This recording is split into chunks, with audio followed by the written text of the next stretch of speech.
Hello viewers, welcome to BRK devotional. నేను మీ Fatima. So ఈరోజు మనతో పాటు ఉన్నారు ప్రముఖ ఆధ్యాత్మికవేత్త ప్రొఫెసర్ డాక్టర్ ముల్లపూడి సత్యనారాయణ గారు మనతో పాటు ఉన్నారు. గురువు గారిని అడిగి మరిన్ని వివరాలు తెలుసుకుందాం. నమస్తే గురువు గారు. నమస్కారం అమ్మా ఫాతిమా. గురువు గారు, గురుగ్రహం మార్పు వల్ల మకర రాశి వారికి ఏ విధంగా ఉండబోతుంది? మకర రాశి వారికి గురువు పంచమ స్థానం నుంచి షష్ఠ స్థితిగతుడు అవుతున్నాడు. అందువలన సప్తమంలో కూడా వెళ్తాడు అక్టోబర్ 18 నుంచి డిసెంబర్ 5 వరకు 2025 సంవత్సరంలో. సో మిశ్రమ ఫలితాలు అనేటటువంటిది ఈ మకర రాశి వాళ్ళకి జరగడం జరుగుతుంది. ముఖ్యంగా మకర రాశి వాళ్ళు కేసులన్నీ కూడా భార్య మీద అలిగి కోర్టు కేసుల్లోకి వెళ్ళారు. ఇప్పుడు కోర్టులో జరుగుతుంది కేసు. ఇప్పుడు గోత్రనామాలు చెప్పలేదని చెప్పేసి గుళ్ళో పంతులు గారిని ఎవరన్నా కొట్టడం చూసావా? ఇప్పుడు మామూలుగా మనం గుడికి వెళ్తాం, గోత్రనామాలు చెప్పు అని అంటాడు. మనం డబ్బులు ఇస్తే గోత్రనామాలు చెప్తాడు. గోత్రనామాలు చెప్పలేదని చదవకపోతే మనం ఏం చేస్తాం? సైలెంట్గా ఊరుకుంటాం. అలా ఊరుకోడు మా వీర్రాఘవరెడ్డి. గోత్రనామాలు చెప్పకపోతే టెపి టెపి మన పీకుతాడు. సో అలా ఆ విధంగా మనకి ఈ యొక్క రాశి వారంతా కూడా ఆవేశం ఎక్కువ ఉంటుంది. ఆవేశం. మకర రాశి పాపం కరెక్ట్గానే ఉన్నాడు, ఆయన కరెక్ట్గానే అడుగుతున్నాడు. కానీ అంతే, ఆ విధంగా మకర రాశి వాళ్ళు డిసిప్లిన్గా ఉంటారు. భర్త ఎక్కడో వర్క్ చేస్తూ ఉంటారు వేరే రాష్ట్రంలో, భార్య వేరే రాష్ట్రంలో. పాపం తప్పదు వాళ్ళకి ఎలాగో ఉద్యోగాల కోసం పిల్లల్ని పెంచడం కోసం దూరంగా ఉంటున్నారు అనుకో.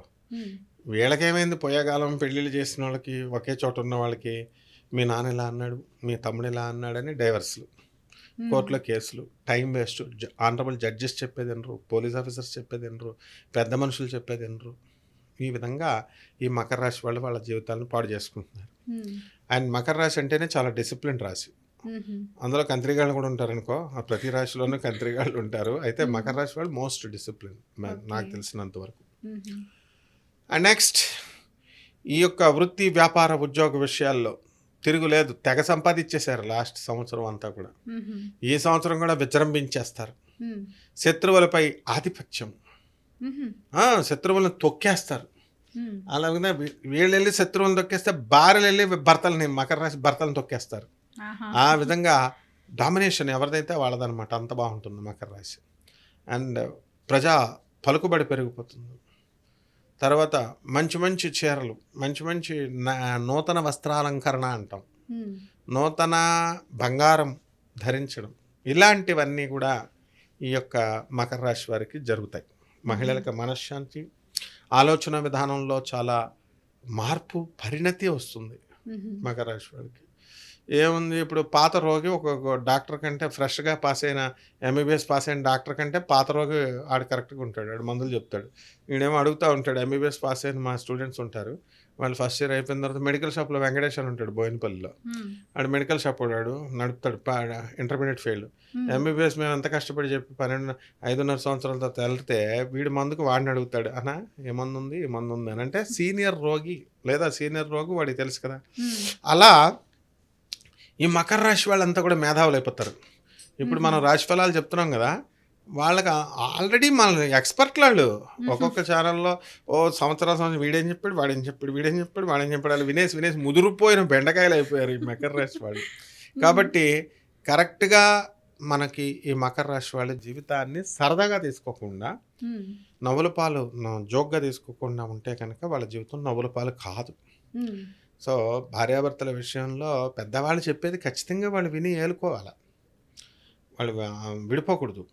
అండ్ నెక్స్ట్, అనారోగ్య సమస్యలు, ఈ ఎయిల్నెట్స్ నుంచి తప్పించుకున్నారు వీళ్ళు, బాగుంది. కానీ బుధగ్రహం నుంచి తప్పించుకోలేరు. సో తొందరగా ఓవర్ ఎక్సైట్మెంట్, ఓవర్గా ఆలోచించడాలు, ఓవర్ ఎనలైటికల్గా ఉండడాలు, ఇతరుల వివరాలు. చాలామందిని నువ్వు గమనించు, ఎక్కువ మంది అవతల వివరాలు ఎక్కువ లాగడంలో ఎక్స్పర్ట్స్. వీళ్ళ గొడవలు వీళ్ళకే సరిపోవంటే అవతల గొడవలు వీళ్ళకి ఎందుకంట. ఆ అవతల గొడవలు విని వీళ్ళ నెగిటివిటీ పెంచేసుకొని ఈ యొక్క మకర రాశి వాళ్ళంతా కూడా ఎర్రగడ్డ పిచ్చి హాస్పిటల్లోకి వెళ్ళిపోవడానికి ఎక్కువ అవకాశాలు ఉన్నాయమ్మా. ఆగ్రహాలు పాగాల కానాలోకి వెళ్ళిపోవడానికి అవకాశాలు ఉన్నాయి. జాగ్రత్తగా వీళ్ళు ఏం చేయాలంటే వీళ్ళ పని వరకు వీళ్ళు చూసుకోవడం. భర్త తాగొస్తే వీళ్ళకెందుకు, వాడి ఆరోగ్యమే పోతుంది. చెప్తే వినని భర్తలు ఏం చేస్తారు మరి, డైవర్స్ అంటారు. సో అట్లా కాకుండా కొంచెం మంచిగా కాపురాలు పాడు చేసుకోకుండా జాగ్రత్తగా చూసుకుంటూ వెళ్ళాలి. అలాగే రైతులు, మకర రాశి రైతులు కూడా ఈ మధ్య రైతులు చాలా డేంజర్గా అయిపోయారు. రైతులు మ్మ్. లవ్ అఫేర్స్లో ఎక్కువ వెళ్ళిపోతున్నారు వీళ్ళు. మ్మ్. ముందు స్టూడెంట్స్, లవ్ అఫేర్స్ అంటే స్టూడెంట్స్ అంతే. Only hmm. Students have the right to love. Why there is రైతు వెళ్ళి వ్యవసాయం చేయకపోతే మనకి తిండి ఎవడ పెడతాడు ఆ లవ్లో కూర్చుంటే. మ్మ్. సో రైతులు లవ్ అఫేర్స్ తగ్గించుకోవాలా. మకర రాశి కుంభరాశిలోకి రాహు 18వ తేదీ నుంచి వస్తున్నాడు. మ్మ్. అక్కడి నుంచి నోటికి సంబంధించినటువంటి దుర్వ్యసనాలు రావడానికి అవకాశాలు ఎక్కువ ఉన్నాయి. వీళ్ళంతా కూడా పచ్చి తాగుబోతులు అయిపోవడానికి అవకాశాలు ఎక్కువ ఉన్నాయి, ఎక్కువ మంది మకర రాశి వాళ్ళు. సో డిసిప్లిన్ ఇచ్చేయకూడదు. వాళ్ళ తల్లిదండ్రులు పెంచిన పద్ధతిలో ఈ మకర రాశి వాళ్ళు కొద్దిగా వెళుతూ ఉండాలి. అప్పుడు they will be benefited. Hmm. And most చక్కగా డిసిప్లిన్ పర్సన్స్ కాబట్టి చెప్పిన మాట వింటారు, మనం చెప్పిన మాట వింటారు వీళ్ళు. మ్మ్. So in this way Makar రాశి వాళ్ళ అన్ని రంగాలలో ఉన్నటువంటి వాళ్ళు కూడా బాగానే ఉందమ్మా. మ్మ్. సో ఇప్పుడు మీరు చెప్పిన విధంగా వాళ్ళు మైండ్ సెట్ బాగుండదు అంటున్నారు. సో ఎలాంటి పరిహారాలు తీసుకుంటే ఈ రాశి వారు బాగుంటుంది? మకర రాశి వాళ్ళకి మనకి ముఖ్యంగా అష్టమ కేతు నడుస్తున్నాడు. ప్రతి చిన్నదానికి వెళ్ళిపోయి డిప్రెషన్లకు గురైపోవడం. మ్మ్. ఒకరోజు ఆ లవర్కి ఫోన్ చేస్తే వారం రోజులు ఎత్తింది, ఒకరోజు ఎత్తకపోతే డిప్రెషన్కి వెళ్ళిపోతాడు వీడు. పురుగుల మందు పెట్టేసుకుంటాడు అనమాట. ఆ టైప్లో ఉంటుంది అనమాట మైండ్ సెట్. మ్మ్. కేతు అలాంటి డిప్రెషన్ ఇస్తాడు. కాబట్టి కేతు జపం చేసుకోవాలా, కేతు స్తోత్రాలు చదువుకోవాలా.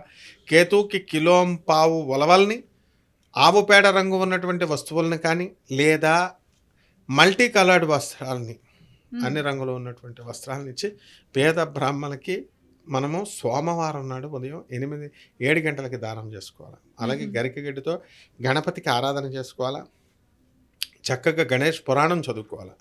ఈ విధంగా చదువుకుంటే ముదాకరత్వమోదకం అంటూ జగద్గురు అయినటువంటి ఆదిశంకరాచార్యులు వారు రాశారు.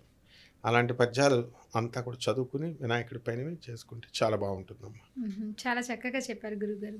ధన్యవాదాలు. ధన్యవాదాలు.